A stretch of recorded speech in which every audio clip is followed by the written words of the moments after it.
Welcome to another review. In the last review, we talked about the Resident Evil Netflix series, and I kind of compared and rated with these. Of course, Infinite Darkness is there representing the entirety of the animated series. Welcome to Raccoon City and Paul W.S. Anderson shows, which, for me, it goes the animated films. Welcome to Raccoon City, the Netflix TV show, and then the Paul W.S. Anderson films, which for me, Apocalypse is the best. Turn the microphone backwards. I'm an idiot. So as you can tell in the background, we have Fantastic Beasts and Secrets of Dumbledore. The third film in the franchise and possibly the last in the series if this film doesn't do well enough or bring in enough money, even though they clearly set up for a sequel. I can see why with the backlash with J.K. Rowling, everything going on with Ezra Miller. Oh, sorry, Flash. But anyway, obviously, my family is really big into Harry Potter. I have every video game. I have every movie. I have memorabilia. I'm a Gryffindor. I'm not afraid of it. I'm not hiding from it. It's been a part of my life forever. And my family are very open-minded and very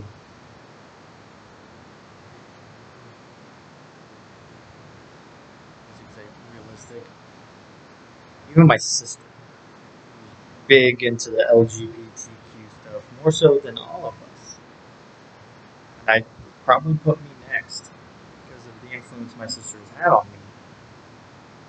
We still support the Harry Potter franchise, knowing J.K. Rowling is the best person in the world. But disregarding the fact that J.K. Rowling is kind of a closed-minded, I shouldn't say completely closed-minded,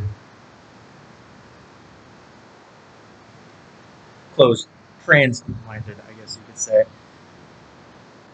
Let's separate J.K. Rowling from the Fantastic Beasts series for a moment. Look at these films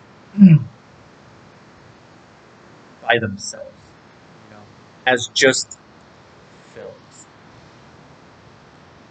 So, we have Fantastic Beasts and Where to Find Them, which came out in 2016. I really enjoyed it. I'd honestly probably rank it pretty high in the series as a whole. I wouldn't put it above Prisoner of Azkaban, Deathly Hallows Part 2, or even maybe the sixth or first two films. I'd definitely put it above Goblet of Fire and Phoenix, for sure. And then maybe the first two films in Half-Blood. I can't put it above Deathly Hallows Part 2 or Prisoner for sure. I don't know. It's a weird thing for me. Crimes of Grindelwald, on the other hand, is a different story. How long is this movie even? This movie's 135 minutes. Fantastic Beasts is 133. I know Crimes of Grindelwald, or Secrets of Dumbledore, is 146 minutes. So why does Crimes of Grindelwald feel like the longest and hardest movie to get through of the trilogy? Pacing. It's quite simple. Pacing. Crimes of Grindelwald has a big pacing issue. Not only that, it's just very slow. Kind of boring compared to the other two. I mean, I still enjoy it as a film. To me, definitely the weakest Harry Potter movie out there. I mean, it goes below every single one of these movies and Fantastic Beasts. Now, like I said, my family is big in Harry Potter. So anytime we see something big or special for Harry Potter, we typically end up getting it or buying it. So when I saw this at Walmart, I I knew I was gonna get it. I'm having issues opening this right now. I don't even know why. I could be trying to open it from the wrong way. Well, my dumbass is probably what's going on. God, just stay. Oh my god. Fine, don't stay in the hole. Jeez.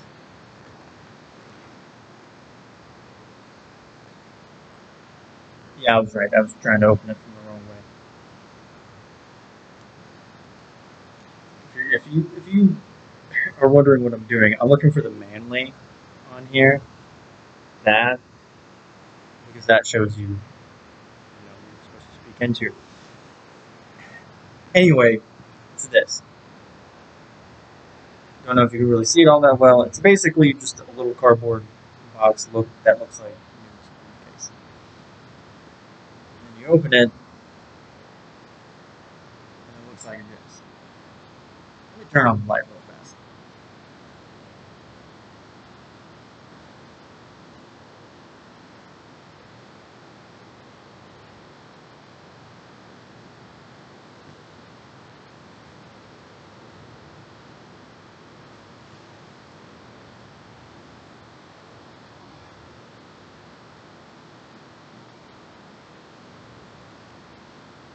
But yeah, you get Newt's little box, and it comes with a little, hole for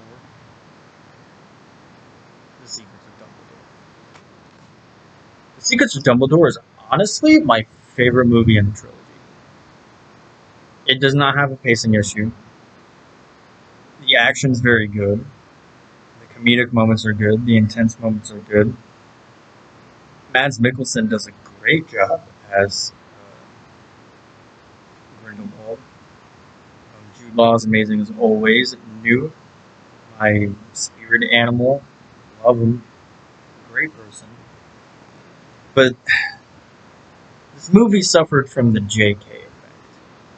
Because of J.K. Rowling and her infamy right now, is reflecting on the series as a whole, and because of that, this movie suffered a lot critically and everything of that nature. And to be fair, I think most of the reviews are being negative and criticizing the movie in an unfair, unbiased, not unbiased, in a very unfair and biased light. They're very much reviewing the movie with JK in mind and in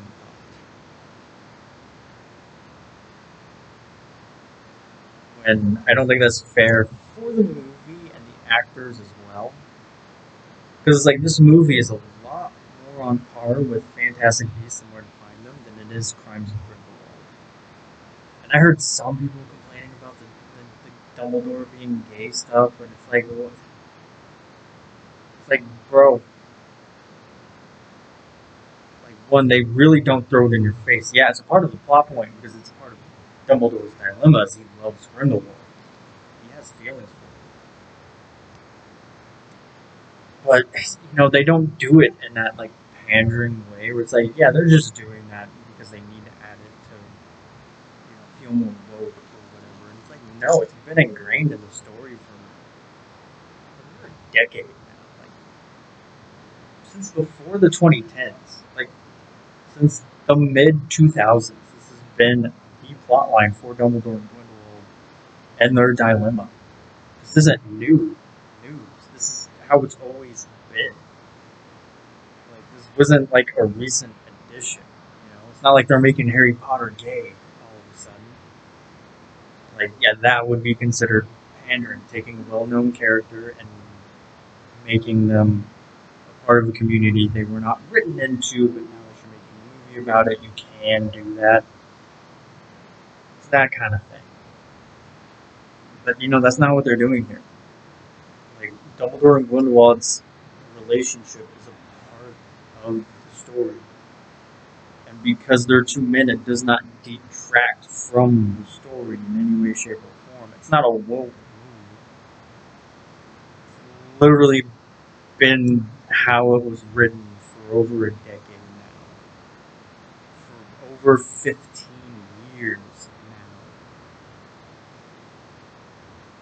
But honestly, like I was saying, the movie is funny. So I've got the Harry Potter charm. The action, well, I won't say it's the best in the series. Honestly, that'd still go to like Deathly Hallows Part 2. I would say is much better than both the first and the second film. The humor, like I said, is on par with the first film.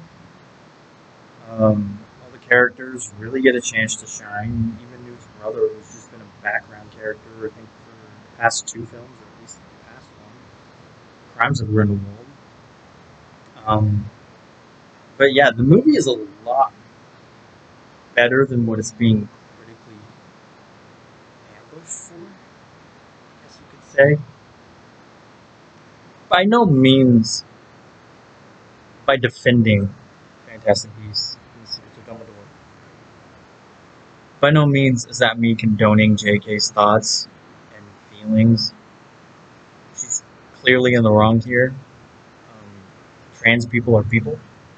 Trans women are women. Trans men are men. This is a fact of life, and it's something we gotta get used to. I'm already used to it. One of my best friends is a trans man. I'm proud of him. He looks more like a man than I do. I'm gonna be honest about that.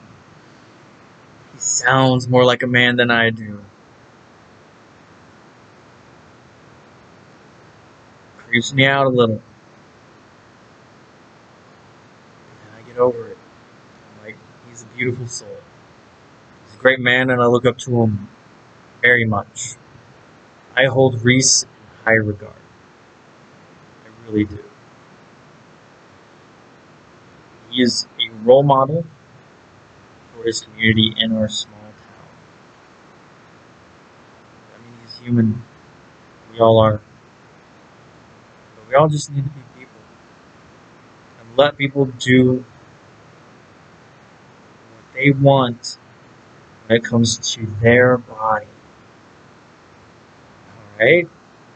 There's the key word there. Their body. We need to let people do to their body what they want to do to it. I don't care if it's a tattoo, a piercing, changing their gender, other political stuff that's been in the news recently, like Roe versus Wade. Pretty dumb. If it's their body, they should have full right to do what they want. That's all I'm gonna say. Fantastic Beasts: Secrets of Dumbledore, to be honest, is my favorite movie of the Fantastic Beasts films, by and large. I'd say Secrets of Dumbledore is here, Fantastic Beasts is here, Crimes is here.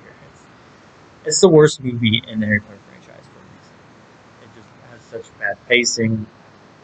It really does. Like, it has nothing to do with Johnny Depp as Grindelwald himself. It's just the pacing of the movie is so atrocious that it makes it hard to get through. I literally almost fell asleep watching it. But I mean, other than that, the movie is fine. Like, it's not egregiously bad or anything, you know?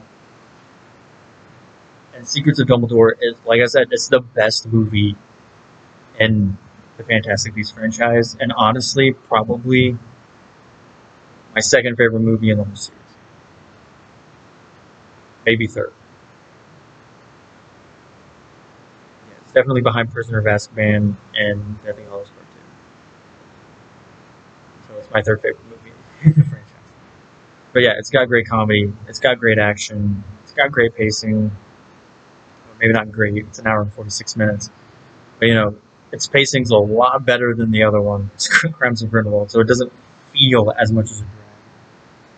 And, you know, it's ramping up, getting close. To be honest, I don't know what else they can do aside from get to the finale of, 1945, the famous duel between Grindelwald and Dumbledore. I don't know what else they can do, but if they're able to continue, if they're able to make a fourth one, it won't be the last film. Because this one's supposed to take place in like 1932, 1933, something like that. So there's still well over 12 years between this movie and the famous duel between Dumbledore and Grindelwald. So we shall see. Secrets of Dumbledore can prevail good enough for a greenlit sequel. Although Warner Brothers did just go under new management that is double backing Harry Potter, so maybe it won't matter anyway with the new management in charge. But at that rate, we're just gonna have to wait and see. But yeah, Secrets of Dumbledore is a great movie. If you like Harry Potter, you're gonna like it. You're gonna like it a lot. Newt's great in this film. Dumbledore's great in this film, taking more of a spotlight, which I kind of expect him to take more and more of a spotlight with every movie. Just don't forget my boy, right? Newt is best boy. Newt should always stay 1 or 2. This movie, he still feels like number 1, but you do feel that impending sense of Dumbledore overtaking him in the next film, or at the very least, overtaking him in the last film for sure. But yeah, don't forget Newt. He should always stay the main character or the second most main character of everyone in the show. You started with him, you've got to end with him. Dumbledore keeps saying, he's the key to everything. He's a big key, a big factor in everything. So yeah, don't forget my boy Newt. If you do continue with Fantastic Beasts and the whatever. I cannot wait for Hogwarts Legacy to come out in potentially December 6th, if the rumors are correct. Unfortunately for me, I don't know if I'll be able to play it when it comes out, because I don't know if I'll have a working PlayStation. I need a PlayStation 5, that's for sure. Or are you going to find one of those? Anyway, I guess, let me know where you're at with Fantastic Beasts. Do you agree with me, or do you disagree, or what's going on in your mindset? I'd like to know. But until our next whatever review, I hope you have a great day. Remember, only you can be the best of you. Possibly, if you like to give like, that'd be super special. Awesome. Subscribe if you think that'd really help me out. And ta-ta for now. Also, I think I fixed the microphone issue. I don't even. You know what? There's another one in here. Pretty sure. Yeah. So, it came with 2. Yeah. You see how it's red and green? One's got a headset icon on it. One's got a microphone icon on it. The red one is the microphone, and the green one is the headset. For some reason, when I recorded the Resident Evil one, it was plugged into the green one, which I don't understand, because I've always had it plugged into the red one, because the red one's the microphone. So I don't know if the entire time I had this microphone up to my mouth, I keep hitting myself in the face with it, if I did the entire time I had the microphone up to my mouth in the Resident Evil video, that it was even working. And I don't think it was, because before I recorded, I started the recording button without the microphone in my hand. So, I obviously deleted that video. But the audio sounded completely different from that little 8-second video to the 30-minute video I recorded on Resident Evil. So I don't think it worked, but it's working now, so thank God for that. Now, for real, ta-ta.